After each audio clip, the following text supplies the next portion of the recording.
Let's see what's happening. You're bored out of your mind, waiting for some pentacles to come your way. It looks like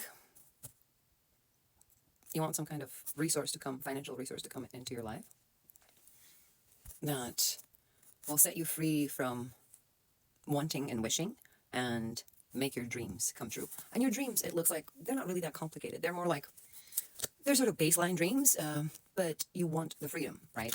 So you mainly aim for not having to work. So you aim for time to think and to self-reflect. You see, self-reflect and think. And not be in the state where you're forced to submit into a certain type of job where you lose that time.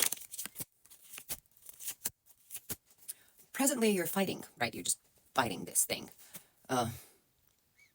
You're really, and you're fighting it on your own. You're sort of like fighting to get out of it. You're doing everything possible to get out of the situation where you have to be trapped in the state where you can't have freedom. And since the freedom is the most important thing in your life, it's devastating for you. It's devastating for you.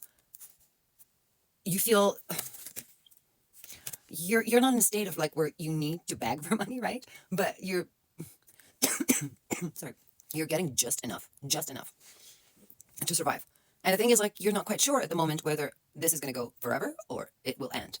The cards are saying that you're reaching heights. While you're worrying about this thing, you're actually reaching the heights. What are the heights?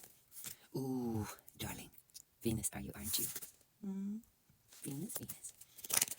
You're reaching the heights where your life is transformed completely because of your accomplishments.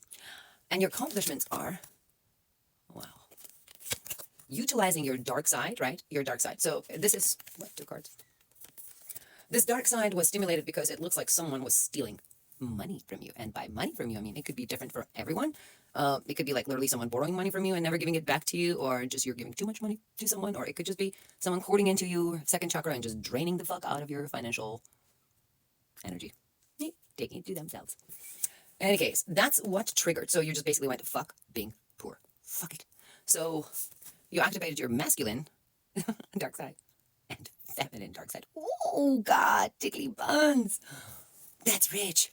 You got to understand, that is so strong to activate both of your negative and positive polarities at the same time in a certain aspect of you, right? It is powerful. It looks like it was easy for you because you had already held the key how to do that, right? So you're holding the key here. You see, you have the key that not many have, and that is going to cause complete transformation. So the wheel is going to, it's not like the wheel is going to start spinning in a certain direction. You're going to you're going to turn that fucking wheel in a different direction, whether the wheel likes it or not, because you have the key to make the wheel work. Oh, the power you have is wonderful. It looks like, I'm not sure what's happening here, but cards are telling me that you might get younger looking. Are you getting younger looking? It's creepy. What are you doing? Are you bathing in the blood of the innocence? What is happening here? So it looks like you're getting your energy back. Fully, you're getting your energy back. And you're getting your youth back. And the fun thing is, somehow, I think I've said this before in several readings back then, but things repeated themselves. You're buddy with death, right? You're good with Gabriel. If we're going to go with a Christian egregore. Gabriel is fine with you, and you love that angel. You love the angel of death. So the death works with you. So everyone who's passed, right? So the dead communicate with you, and they protect you. And because of that, what they did was there were three people that were attacking. They were either connected or not. But two were connected, it seems like, in their aim, and one was slightly separate. But they were all aiming for your demise. So death took their desires away, and this was witchcraft. This is witchcraft. Period. There is no interpretation in this. This is someone either a professional dabbling around or someone just a lover of wannabe a magician. So what death did was it just ripped their resources. So let me explain this to you. When you're going to take something away from someone, right, or you're doing some kind of rite or ritual, when you're dealing with dark forces, right? So usually you're dealing with dark forces if you want to harm someone, right? You're not going to go, hey God, or hey angels, do you want to hurt that person? That's not going to work. So you always like sort of direct yourself to the dark forces. This is quite funny because in the Bible, there's curses after curses after curses. When I said there's something been done on me and I said, can someone help me? They told me, you should read Psalm this, Psalm that, Psalm this. And I read those things and it's like cursing. Bible is all fucking cursing. It's cursing a generation after generation. So I read those Psalms and I thought, oh my God, I can't do this. Because it's not just cursing out the person to go to hell. it's the 7 generations after that person to go to hell. I'm thinking, yeah, I don't want to be part of this because it feels like a bad karma. So I'm not sure who wrote all the bullshit about Christian religion, but it's all garbage. Do not read Psalms. They will protect you, but the karma that comes with it, I don't think you want to work on it, and I also don't think you want your children and grandchildren and great grandchildren to be working on the shit that you cussed on other people. That's a spell. Believe it or not, you can unsubscribe all you fucking want, but I'm telling the truth. In any case, death came, took away their desires, and their desire was to completely crush you and use your energy to ascend into new heights. Did they? Momentarily. Oh, it's heartwarming, isn't it now? Yeah, that's a bitch we have here. It looks like there's a man or a man. I keep getting a woman in a masculine energy or whatever it is, man or a woman. Oh, let's just skip that part. Genetics and gender. Anyway, someone feels quite happy because they feel like they got the pentacle, right? They courted into you. They took the resources from you, like the wealth that you're supposed to be getting, like the luck that you were supposed to be getting. They took it, and they're like, oh, I got it. It's good, and they feel really good about it. And while they're happy, they're gloating.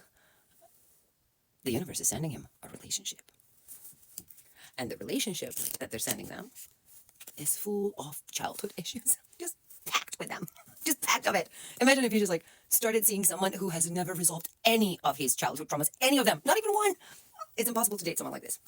So that is the person that is sending this woman or a man or whoever it is, this person to a little grown-up baby who wants to be free and who wants to walk alone in the rightful mind of their thinking and freedom. And they're combative in terms of when it comes to their beliefs, and they believe the right thing in terms of higher beings. It sounds like a New Age spirituality. Whatever it is, it does sound like New Age spirituality. So she is going to be compelled to give him the knowledge, right? She's going to say, oh, here, I know. And that's when they're going to get her. Because, or him, he's going to give her the knowledge, or she's going to give her the knowledge. This person's going to give them this young, unresolved child that never grew up, man child, woman child, knowledge.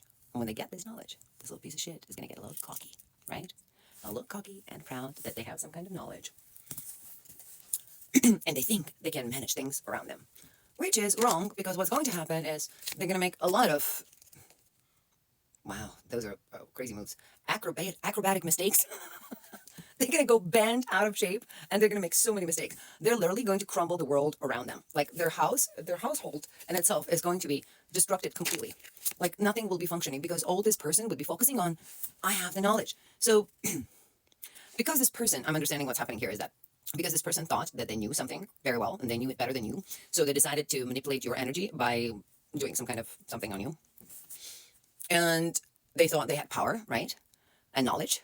The universe's punishment for them is sending them a person that feels like love. Isn't that wonderful? That is actually a little fucking child, needy child. And this person needs to give them knowledge. When they give them knowledge, right? This person that they give knowledge to, because this person is not matured and haven't worked on their childhood trauma and haven't grown. It's like a grown-up stuck, or a child stuck in a grown-up's body, right? Or grown-up stuck in a child's mind, whatever, however you want to put it. What happens is just going to take this knowledge and they're going to start manipulating it. They're going to start destroying things, burning bridges, accidentally, like setting fires and floods and creating all kinds of things that's going to create problems in their household, but they won't notice it because they won't pay attention to it, because they would think they're doing the right thing, because they would only be focused on the knowledge that they get. See, that's a punishment. You think your knowledge is good? I'm going to destroy you with your knowledge. This man-child or woman-child, whoever it is for you, take it as it is for you, whatever gender you are, is going to come at that person and that gave them knowledge and going to attack them by creating illusions, manipulating, gaslighting, creating this ideal reality of a perfect home. I'm a perfect person. I am strong. I can do everything. I can fight for you. But in reality, they're a poor, sad little child with ego, not quite developed, no throne to sit on. It's just a broken chair that they're sitting on. And the horse that they're sitting on is all in their head. And the sword that they pulled out of the stone, right, is there just to crumble everything around them. They're playing with knowledge without experience. That is the lesson for that person that this man or woman was given to as a partner. When you overestimate your power, the universe teaches you by giving you someone who does just the same. Just the same. You're going to have broken home, broken dreams, and you're going to dream. This person's going to dream about their past life, and unfortunately, they might actually lose their minds. So, yeah, they might lose their mind. So they might need psychological help because of the regret of the past mistakes that they made.